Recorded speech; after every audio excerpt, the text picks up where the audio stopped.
বন্ধুরা বেশ কয়েকদিন থেকে যুবসাথী প্রকল্পের যে মেসেজ সেটা সবার মধ্যে ঢুকছে।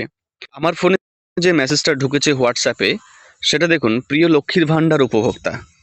খুব ইন্টারেস্টিং ব্যাপার।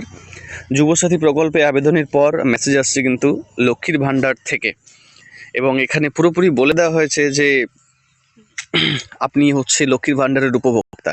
অথচ লক্ষ্মীর ভান্ডারের কোথাও নাম বা মোবাইল নাম্বার আমার রেজিস্ট্রেশন নেই। এরকম অনেকেরই হয়েছে, আমি দেখেছি সোশ্যাল মিডিয়াতে। সরকার বিষয়টাকে নিয়ে কি ভাবছে এটা কিন্তু খুবই বোঝা একটা মুশকিল ব্যাপার। তো যেটা জানা যাচ্ছে, যাদের যাদের মেসেজ আসেনি বা এসেছে, সেখানে সাথে কিন্তু টাকা ঢোকার কোনো সম্পর্ক নেই।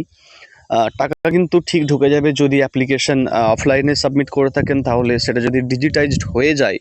এবং আজ 14 তারিখে বিকেল পর্যন্ত যে অর্ডার ছিল নাকি প্রত্যেকটা জেলাতে প্রত্যেকটা ফর্ম ডিজিটাইজ করে ফেলতে হবে, এবং অনলাইনে যে স্ট্যাটাস চেক করার ব্যাপার সেটাও কিন্তু কোথাও দেখা যাচ্ছে না। Status will be made available soon, এরকম কিন্তু দেখা যাচ্ছে যে এটা এখনো কিন্তু সম্ভব হয়ে ওঠেনি। তবে দেখা যাক ভবিষ্যতে কি বিষয়টা হয়। তো বন্ধুরা, আপনাদের কাদের কাদের কাদের এই ধরনের মেসেজ এসেছে যে যুবসাথীতে অ্যাপ্লাই করে লক্ষ্মীর ভান্ডার থেকে মেসেজ আসছে, আপনারা অবশ্যই কমেন্ট সেকশনে কমেন্ট করে জানাতে পারেন।